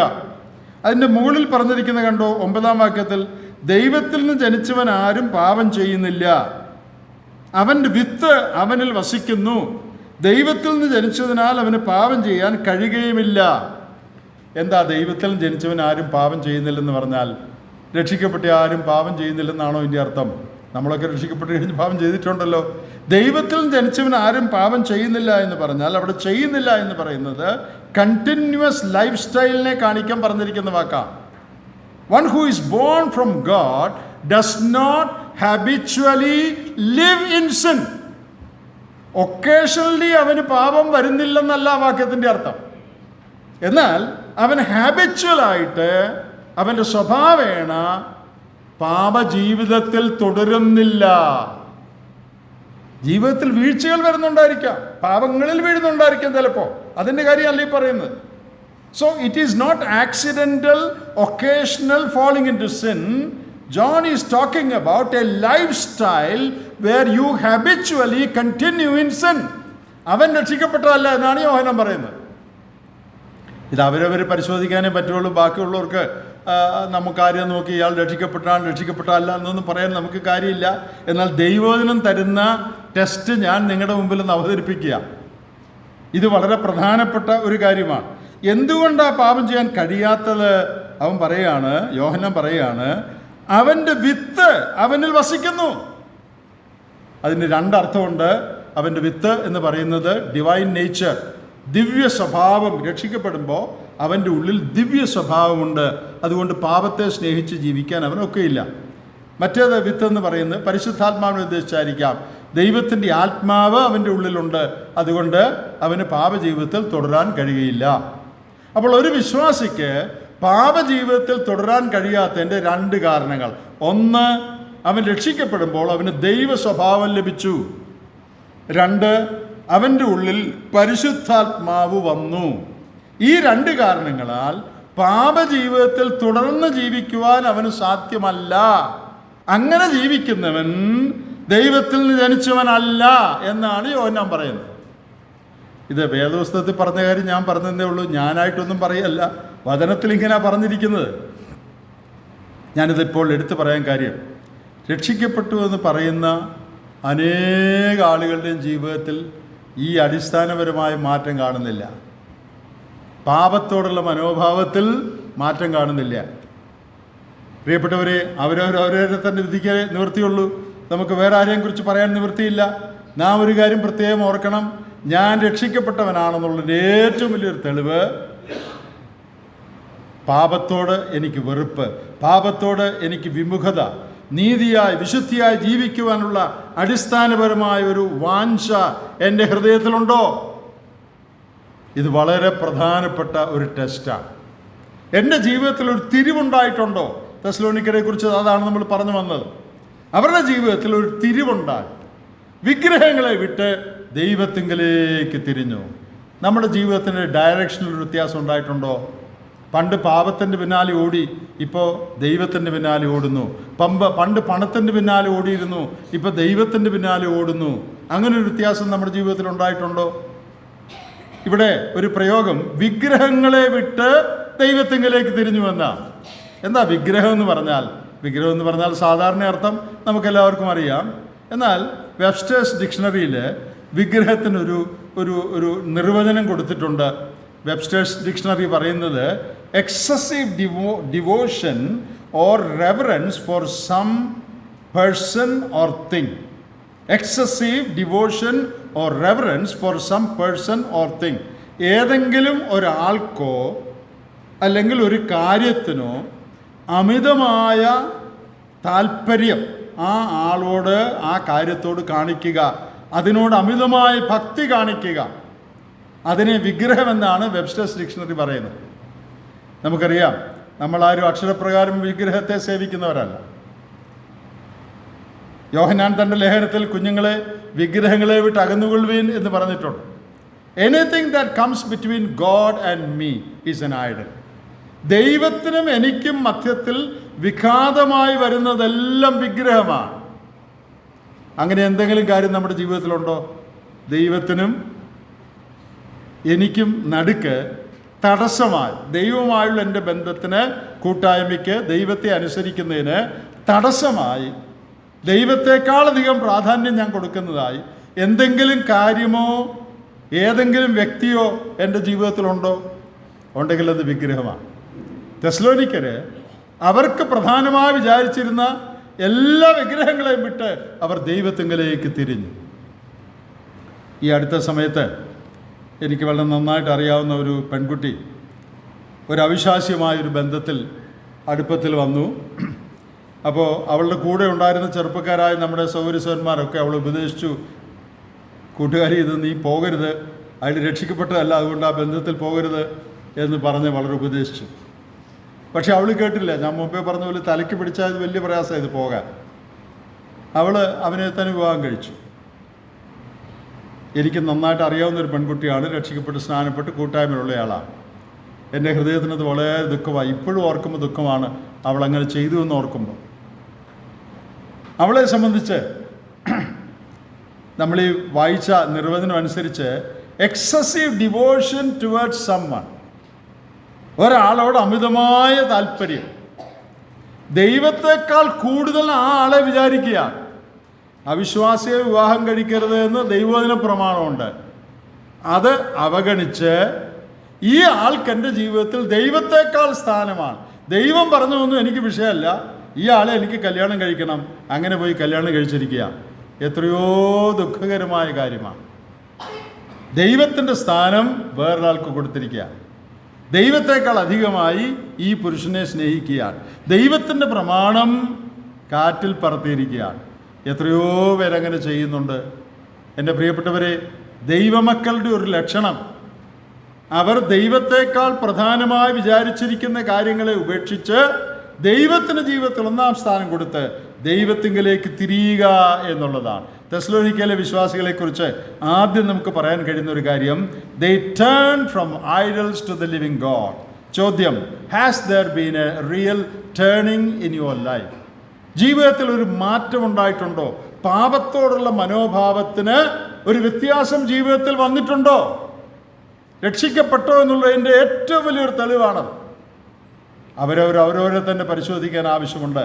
ഞാനിത് പറഞ്ഞു വരുന്നത്, അനേക ദോഷകരമായ കാര്യങ്ങളിൽ ഇന്ന് ആളുകൾ അകപ്പെടുന്നതിൻ്റെ ഒരു കാരണം, രക്ഷിക്കപ്പെട്ടു എന്ന് പറയുന്നു പലരും വാസ്തവത്തിൽ വീണ്ടും ജനിച്ചവരല്ലായിരിക്കാം. അതുകൊണ്ടായിരിക്കാം ഇങ്ങനെയുള്ള ഭയങ്കരമായ ദോഷങ്ങളിൽ പലരും അകപ്പെട്ടു പോകുന്നത് എന്ന് ഞാൻ ചിന്തിക്കുകയാണ്. ഒരാളൊരു തെറ്റിലകപ്പെട്ടുകൊണ്ട് അയാൾ രക്ഷിക്കപ്പെട്ടല്ല എന്നല്ല ഞാൻ പറയുന്നത്. ഞാൻ പറയുന്നത് നിങ്ങൾക്ക് മനസ്സിലാകുന്നു എന്ന് ഞാൻ വിചാരിക്കുന്നു. ഇവരുടെ വേറൊരു കാര്യം നോക്കുക. ഈ തെസ്സലോനിക്കരുടെ കാര്യം, അതിൻ്റെ 9-ാമത്തെ വാക്യത്തിൽ, ആ വാക്യത്തിൽ തന്നെ സത്യദൈവത്തെ സേവിപ്പാൻ അവർ തിരിഞ്ഞു വന്നു. രണ്ടാമത്തെ ഒരു കാര്യം, ഈ തെസ്സലോനിക്കയിലെ ആളുകൾ സത്യദൈവത്തെ സേവിക്കുന്നവരായി തീർന്നു. അവർ രക്ഷിക്കപ്പെട്ടപ്പോൾ സത്യദൈവത്തെ സേവിക്കുന്നവരായി തീർന്നു. അവിടെ സേവിക്കുക എന്ന് ഉപയോഗിച്ചിരിക്കുന്ന വാക്ക് സ്ലേവിങ് എന്നുള്ള വാക്കാണ്. എന്ന് പറഞ്ഞാൽ സത്യദൈവത്തിന് അടിമപ്പെട്ടു എന്നാണ് വാചകത്തിൻ്റെ അർത്ഥം. A change of their lordship or master. അവരുടെ ജീവിതത്തിൽ കർത്തൃത്വത്തിന് വ്യത്യാസം വന്നു. ഇത്രയും നാളും അവരെ നിയന്ത്രിച്ചിരുന്ന, ഭരിച്ചിരുന്ന കാര്യത്തിന് വ്യത്യാസം വന്നു. അതാണ് അവരുടെ ജീവിതത്തിൽ സംഭവിച്ച വേറൊരു കാര്യം. രക്ഷിക്കപ്പെടുന്ന എല്ലാവരെ സംബന്ധിച്ച് ശരിയായിരിക്കണം. ഞാൻ രക്ഷിക്കപ്പെട്ടു എന്ന് പറയുമ്പോൾ അന്ന് വരെ എൻ്റെ ജീവിതത്തെ ഭരിച്ചിരുന്ന പിശാച് അല്ലെങ്കിൽ പാപം, അതിനൊരു വ്യത്യാസം വന്നിട്ട് ഞാൻ എന്നെ തന്നെ കർത്താവിൻ്റെ അടിമയാക്കുക. I submit myself to the lordship of Jesus Christ. യേശുക്രിസ്തുവിൻ്റെ കർത്തൃത്വത്തിന്, അധികാരത്തിന്, യജമാനത്വത്തിന് ഞാൻ കീഴ്പ്പെടുക.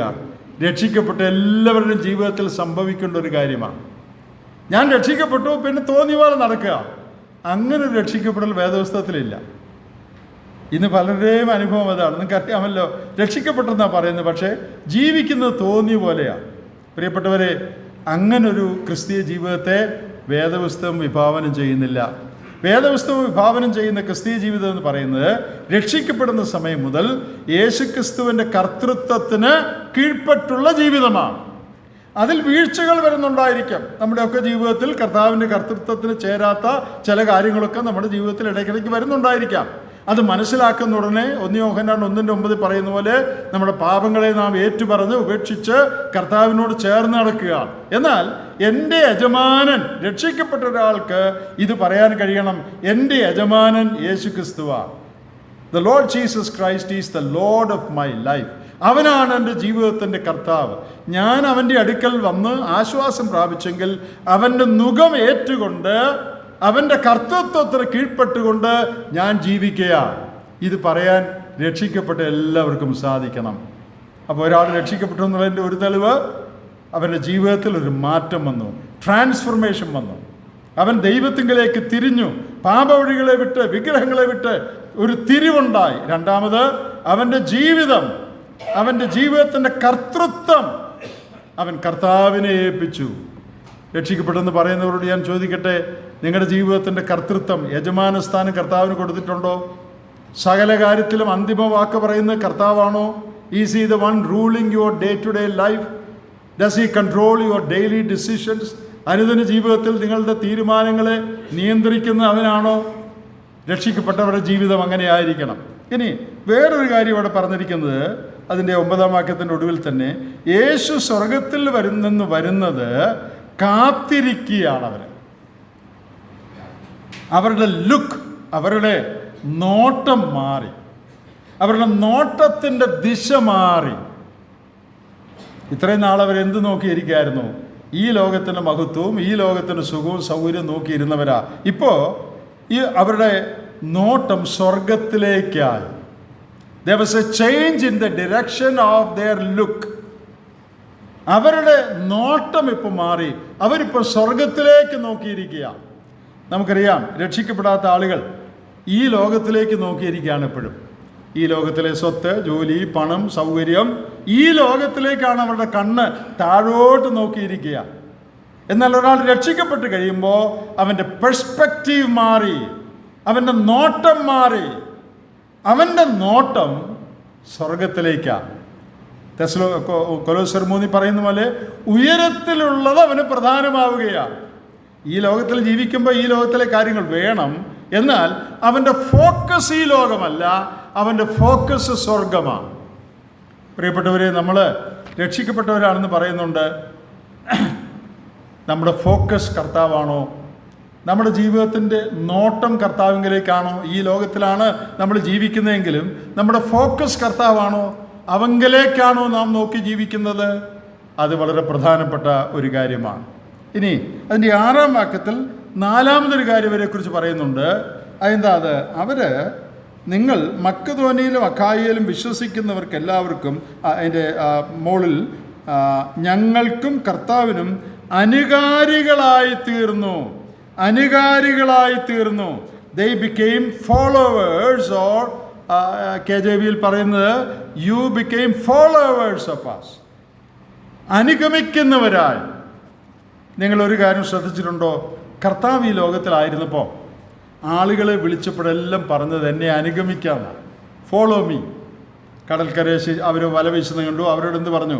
Follow me. അപ്പോൾ എന്നെ അനുഗമിക്കാം. കർത്താവിനും ഞങ്ങൾക്കും ഫോളോവേഴ്സായി തീരുന്നു. അവിടെ കർത്താവ് ഫോളോ മീ എന്ന് പറയുമ്പോൾ, എന്നെ അനുഗമിക്കാമെന്ന് പറയുമ്പോൾ അതിൻ്റെ അർത്ഥം തുടർമാനമായി അവനെ അനുഗമിക്കുന്ന ഒരു ജീവിത ശൈലിയിൽ അവർ വരണമെന്നാണ്. They should get into a lifestyle of following the Lord all the days of their life. എന്നെ അനുഗമിക്കാമെന്ന് പറഞ്ഞാൽ തൽക്കാലം എൻ്റെ കൂടെ ഒന്ന് വാ, പിന്നെ നീ ഇതിൻ്റെ പണിക്ക് പോ, അതല്ല അതിൻ്റെ അർത്ഥം. കർത്താവിനെ ഒരാൾ അനുഗമിക്കുന്നു എന്ന് പറഞ്ഞാൽ അതിൻ്റെ അർത്ഥം അവൻ്റെ ജീവിത ശൈലി തന്നെ കർത്താവിനെ അനുഗമിക്കുന്നതാണ്. The rest of my life I am going to follow the Lord Jesus. അതാണ് ജീവിത ശൈലിയായി മാറേണ്ടത്. അപ്പോൾ തെസ്സലോനിക്കയിലെ വിശ്വാസികൾ ജെനുവിൻ ബിലീവേഴ്സ് ആണ് എന്നുള്ളതിന് 4 കാര്യങ്ങൾ നമ്മൾ ഈ ഭാഗത്തുനിന്ന് കണ്ടു. ഒന്ന്, there was a transformation in their life. അവരുടെ ജീവിതത്തിൽ ഒരു വ്യത്യാസം ഉണ്ടായി, അവരുടെ ഡയറക്ഷൻ മാറി. 2, their lordship changed. അവരുടെ ജീവിതത്തിൻ്റെ നിയന്ത്രണം മാറി. കർത്താവിനെ സേവിക്കുക, കർത്താവിന് അടിമപ്പെട്ട് യേശുക്രിസ്തുവിൻ്റെ കർത്തൃത്വത്തിന് കീഴിൽ അവരുടെ ജീവിതം വന്നു. 3, അവരുടെ നോട്ടം മാറി. ലോകത്തിങ്കിലേക്ക് നോക്കിയിരുന്നവരിപ്പോൾ സ്വർഗത്തിലേക്ക് നോക്കിയിരിക്കുക. 4, അവർ കർത്താവിനെ അനുഗമിക്കുന്നവരായി തീർന്നു. They became followers of the Lord.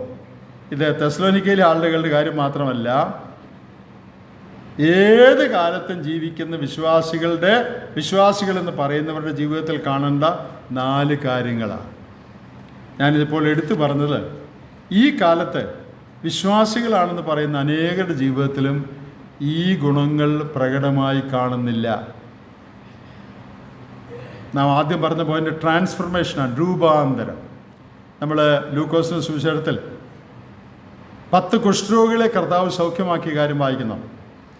അതിൽ ഒരുത്തൻ മടങ്ങി വന്ന് കാൽക്കൽ കവിണ്ണു വീണ് ദൈവത്തിന് മഹത്വം കൊടുത്തു, നന്ദി പറഞ്ഞു. അവിടെ എഴുതിയിരിക്കുന്നത് അവൻ തനിക്ക് സൗഖ്യം വന്നത് കണ്ട്, അങ്ങനെ എഴുതിയിരിക്കുന്നു. കേവലം വിശ്വസിച്ചതല്ല, എനിക്ക് സുഖമായി കാണുമെന്ന് വിശ്വസിച്ചെന്നല്ല, നോക്കിയപ്പോൾ അവന് മനസ്സിലായി സൗഖ്യം വന്നു. എങ്ങനെ അറിയാം? കേവലം വിശ്വസിക്കുകയല്ല, അവൻ കണ്ടു. He saw that he was healed. അപ്പം അവൻ്റെ ജീവിതത്തിൽ ഒരു ട്രാൻസ്ഫർമേഷൻ ഉണ്ടായെന്നുള്ളത് അവന് ബോധ്യമായി. അപ്പം അവൻ എന്ത് ചെയ്തു? He turned around. അവൻ തിരിഞ്ഞു. എങ്ങോട്ട് തിരിഞ്ഞു? കർത്താവിൻ്റെ ഡയറക്ഷനിലേക്ക് തിരിഞ്ഞു. അവൻ നന്ദി പറഞ്ഞു, കാൽക്കൽ കവിണ്ണു വീണു. ആരും അവനോട് പറഞ്ഞില്ല, എടാ നിന്നെ സുഖപ്പെടുത്തിയല്ലേ, അവന് പോയി ഒരു വാക്ക് നന്ദി പറ, അതല്ലേ ഒരു മര്യാദ എന്നാരും അവനോട് പറഞ്ഞില്ല. പിന്നെ എന്തിനാ അവൻ പോയേ? അവൻ എന്തിനാ കർത്താവിൻ്റെ കാൽക്കൽ വീഴാൻ പോയത്? ഇന്നർ ഏർജ്, ഉള്ളിൽ നിന്നുള്ള പ്രേരണ. പ്രിയപ്പെട്ടവരെ, ശരിയായി നിനക്ക് സൗഖ്യം വന്നെന്ന് നിനക്ക് ബോധ്യം ഉണ്ടെങ്കിൽ, ട്രാൻസ്ഫർമേഷൻ നീ കാണുന്നുണ്ടെങ്കിൽ, എൻ്റെ ജീവിതത്തിൽ വ്യത്യാസം വന്നു, ഞാൻ പുതിയൊരാളായി തീർന്നു, ആ ഒരു രൂപാന്തരം നിൻ്റെ ഉള്ളിൽ വന്നിട്ടുണ്ടെങ്കിൽ നിൻ്റെ ഉള്ളിൽ ഒരു ഏർജ് ഉണ്ടാകും, ഉൾപ്രേരണ ഉണ്ടാകും. എന്തിനാ? നിന്നെ സൗഖ്യമാക്കിയ, പാപകുഷ്ഠം മാറ്റിയ, നമ്മുടെ കാര്യം പറയുമ്പോൾ കർത്താവിൻ്റെ മുമ്പിൽ പോയി വീഴാൻ, അവനെ സേവിക്കാൻ, അവനെ നമിക്കാൻ നിൻ്റെ ഉള്ളിലൊരു ഏർജ് ഉണ്ടാകും. പ്രിയപ്പെട്ടവരെ, ആ ഏർജ് നമുക്കുണ്ടോ? സൗഖ്യം വന്നെന്ന് കണ്ടാലേ ഏർജ് വരുള്ളൂ. എൻ്റെ ജീവിതം മാറി, എനിക്ക് ട്രാൻസ്ഫർമേഷൻ ഉണ്ടായി, കർത്താവ് എൻ്റെ പാപകുഷ്ഠം മാറ്റി തന്നു, ആ അറിവ്, ആ ബോധ്യം എനിക്കുണ്ടെങ്കിൽ എൻ്റെ ഉള്ളിൽ ഓട്ടോമാറ്റിക്കായിട്ട് ഇന്നർ ഏർജ് ഉണ്ടാകണം, ആന്തരിക പ്രേരണ ഉണ്ടാകണം. പിന്നെ ആരും നിന്നോട് പറയണ്ട, എടാ ഞായറാഴ്ചയല്ലേ, അല്ലെങ്കിൽ ഞായറാഴ്ച തന്നെ വേണമെന്നില്ല, നീ ദൈവസന്നിധിയിൽ ഇരിക്കുക, ദൈവത്തോടൊരു വാക്ക് നന്ദി പറ എന്നാരും പറയണ്ട. അതെൻ്റെ ഉള്ളിൽ നിന്ന് വരുന്നതാണ്. എന്നെ സൗഖ്യമാക്കിയ കർത്താവിൻ്റെ അടുത്ത പാദത്തിൽ പോയി വീഴുക എന്നുള്ളത് നാട്ടുകാരോ വീട്ടുകാരോ സഭക്കാരോ പറഞ്ഞ് എന്നെ തള്ളിവിടുന്നതുകൊണ്ടല്ല. എനിക്ക് മാറ്റം വന്ന് ഞാൻ കണ്ടു. കുറച്ചാൾ മുമ്പ് ഒരു ക്യാമ്പിൽ വെച്ച് ഒരു ചെറുപ്പക്കാരൻ നമ്മുടെ കൂട്ടത്തിൽപ്പെട്ടാണ് ആയിട്ട് വർത്തമാനം പറഞ്ഞപ്പോൾ അവൻ രക്ഷിക്കപ്പെട്ടാണ് എന്നൊക്കെ പറഞ്ഞു. അപ്പം ഞാൻ അവനോട് കാഷ്വലായിട്ട് ചോദിച്ചു, മോനെ നീ വേദപുസ്തകമൊക്കെ വായിക്കുന്നുണ്ടോ? അവൻ്റെ അതിൽ സത്യസന്ധരായിരുന്നു. അവൻ പറഞ്ഞ്, ഇല്ല, ഞാൻ ബൈബിൾ വായിക്കാറില്ല. പ്രാർത്ഥിക്കുന്നുണ്ടോ? ഇല്ല, ഞാൻ പ്രാർത്ഥിക്കാറുമില്ല. കുടുംബ പ്രാർത്ഥനയ്ക്ക് ഇരിക്കുമ്പോൾ ചിലപ്പോൾ പ്രാർത്ഥിക്കാം, അല്ലാതെ പ്രാർത്ഥിക്കാറില്ല. രക്ഷിക്കപ്പെട്ടവനാണ്. ബൈബിളും വായിക്കുന്നില്ല, പ്രാർത്ഥിക്കുന്നുമില്ല. അവൻ്റെ ഉള്ളിൽ യാതൊരു ഇന്നർ ഏർജുമില്ല. ഇനി പറയുന്ന കാര്യം കേൾക്കുമ്പോൾ നിങ്ങൾക്ക് ഹാർട്ട് അറ്റാക്ക് വരല്ലേ? നമ്മുടെ ഇടയിൽ ഏറ്റവും പരിതാപകരമായ സ്ഥിതിയെക്കുറിച്ചാണ് പറയാൻ പോകുന്നത്. എന്താണെന്നറിയാമോ? ഇതൊക്കെ കഴിഞ്ഞ് വർത്തമാനം പറഞ്ഞതിനിടയ്ക്ക് അവൻ ചോദിക്കും, അങ്കിളെ ഒരു കാര്യത്തിലൊരു ഹെൽപ്പ് വേണം. ഏത് കാര്യമാണ്? ഈ ഞായറാഴ്ച ചിന്ത പറയുന്നത് എങ്ങനെ? നമ്മുടെ ഇടയിൽ ഒരു വലിയ കുഴപ്പമായത്. ചിന്ത പറയുന്നത് കുഴപ്പമെന്നല്ല ഞാൻ പറഞ്ഞത് കേട്ടോ. നമ്മുടെ ഇടയിൽ ഒരാൾ ആത്മീയനാണെന്നുള്ളതിൻ്റെ ഏറ്റവും വലിയ തെളിവെന്താണെന്നറിയാം? തെളിവായിട്ട് ആളുകൾ വിചാരിക്കുന്നത് ഞായറാഴ്ച എഴുന്നേറ്റ് ഒരു ചിന്ത പറയും. ചിന്ത പറയുന്നവരെ ധൈര്യപ്പെടുത്താനല്ല, എല്ലാവരും ചിന്ത പറയണം, നല്ല കാര്യമാണ്. പക്ഷേ നീ ദൈവത്തോട് ചേർന്ന് 6 ദിവസം ജീവിക്കുന്നതിൻ്റെ പ്രതിഫലനമാണ് നീ എഴുന്നേറ്റ് സ്തോത്രം ചെയ്യുന്നത്. നമ്മുടെ ഇടയിൽ വന്നിരിക്കുന്നത് എങ്ങനെയും ജീവിക്കും ആളുകൾ. എന്നിട്ട് ഞായറാഴ്ച എഴുന്നേറ്റ് മെഫിബോശത്ത് ചത്ത നായായിരുന്നെന്നും ഞാനും അതുപോലെ ആണെന്നും ലാസറിനെ ഉയർത്തെഴുന്നേൽപ്പിച്ചെന്നും പന്തിക്കിരുന്നെന്നൊക്കെ പറയും. തിങ്കൾ മുതൽ ശനി വരെ ഇതെല്ലാം മറക്കും. ഞായറാഴ്ച പിന്നെയും പറയും. അപ്പോൾ ആളുകളുടെ നോട്ടത്തിൽ നല്ല ആത്മീയനാ. ഈ കല്യാണമൊക്കെ ആലോചിക്കുമ്പോൾ ആ പയ്യൻ എങ്ങനെയുണ്ട് നിങ്ങളുടെ സഭയിൽ? ആളുകൾ ആദ്യം പറയുന്നത് എന്താണെന്നറിയോ? അവൻ ഇടയ്ക്കിടയ്ക്ക് ചിന്ത പറയാറുണ്ട് കേട്ടോ. ചിന്ത പറയുന്നതല്ല കേട്ടോ, ആരും നിർത്തിക്കളയല്ല. ഞാൻ ഈ പറയുന്നത് കേട്ട് ചിന്ത പറയുന്നത് നല്ലതാണ്, പറഞ്ഞോണം ഇനിയും. പക്ഷേ ആത്മീയത്വത്തിൻ്റെ ലക്ഷണം അതാണെന്നാണ് ഇപ്പം നമ്മുടെ ഇടയിൽ വന്നിരിക്കുന്നത്. നമ്മുടെ ഇടയിൽ ഒരു പൊതുവേ ഉള്ള ധാരണ എഴുന്നേറ്റെന്തരും പറഞ്ഞാൽ അവൻ ആത്മീയനാണെന്നാണ്. വളരെ പെശകായ ഒരു ധാരണയാണ്. വേദപുസ്തകം വായിക്കുകയില്ല, പ്രാർത്ഥിക്കുകയുമില്ല. അവൻ പറയുകയാണ് ചിന്ത പറയാൻ ഒന്ന് ഹെൽപ്പ് ചെയ്യണമെന്ന് തന്നെ. ഞാൻ ഈ കഴിഞ്ഞ് നടന്ന SSL ക്യാമ്പിൽ കുറച്ച് മാസമായുള്ള നടന്നത്. നിങ്ങളുടെ ഇവിടുന്ന് ധാരാളം പിള്ളേർ വന്നിരുന്നു. അവിടെ ഒരു പയ്യനോട് സംസാരിച്ചു. അപ്പോൾ അവൻ രക്ഷിക്കപ്പെട്ടാണെന്നൊക്കെ പറഞ്ഞു. അപ്പം ഞാൻ അവനോട് ചോദിച്ചു, മോനെ രക്ഷിക്കപ്പെടാൻ നീ എന്താ ചെയ്തത്? എങ്ങനെയാണ് നീ രക്ഷിക്കപ്പെട്ടത്? ഞാൻ വിശ്വസിച്ചു. ഞാൻ ചോദിച്ചു, എന്താ വിശ്വസിച്ചത്? എങ്ങനെയാണ് അത് സംഭവിച്ചത്? അപ്പോൾ അവൻ പറയാണ്, ഇത് കുറേ നാളായതുകൊണ്ട് ഞാൻ മറന്നുപോയത്. താമസിയാതെ അവൻ സ്നാനപ്പെടാനിരിക്കുക എന്നാണ് എൻ്റെ വിചാരം. ഇങ്ങനെയുള്ളവരൊക്കെ സ്നാനപ്പെട്ട് സഭയിലൊക്കെ വന്നാൽ ആ സഭയുടെ ആത്മീയ നിലവാരം എന്തായിരിക്കും? അതുകൊണ്ടാണ് ഞാൻ പറഞ്ഞത്, രക്ഷിക്കപ്പെട്ടെന്ന് പറയുന്ന പലർക്കും എനിവേ ഞാൻ ഇവനോട് സംസാരിച്ച് അവൻ രക്ഷിക്കപ്പെട്ടു. ഞാൻ സംസാരിച്ച് കുറച്ച് കഴിഞ്ഞപ്പോൾ അവന് മനസ്സിലാക്കി അവൻ വാസ്തവത്തിൽ രക്ഷിക്കപ്പെട്ടു. ഒരു സഹോദരി എന്നോട് സംസാരിക്കാനായിട്ട് വന്നു. ചെറുപ്പക്കാരിയാണ്, ഒരു എൽഡറിൻ്റെ ഭാര്യയാണ്. ആ ഒരു സ്ഥലത്തെ എൽഡറിൻ്റെ ഭാര്യയാണ്. അപ്പോൾ അവൾ വന്നത്, എൻ്റെ ഭർത്താവ് വളരെ മോശമായ ജീവിതം നയിക്കുന്ന ആളാണ്. അതെന്താണെന്ന് എനിക്ക് നിങ്ങളോട് പറയാൻ മടിയാണ്, അതുകൊണ്ട് ഞാൻ കാര്യം പറയുന്നില്ല. സഹോദരി പറഞ്ഞു വളരെ മോശമായ അതിൻ്റെ ഡീറ്റെയിൽസും എന്നോട് പറഞ്ഞു. നയിക്കുന്ന ആളാണ്, സഭയിലെ മൂപ്പനാണ്, രഹസ്യ ജീവിതം വളരെ മോശമാണ്. അപ്പം ഞാൻ ചോദിച്ചു, നിൻ്റെ ഹസ്ബൻഡ് വേദപുസ്തകമൊക്കെ വായിക്കുമോ? പ്രസംഗിക്കേണ്ട ദിവസം വായിക്കും.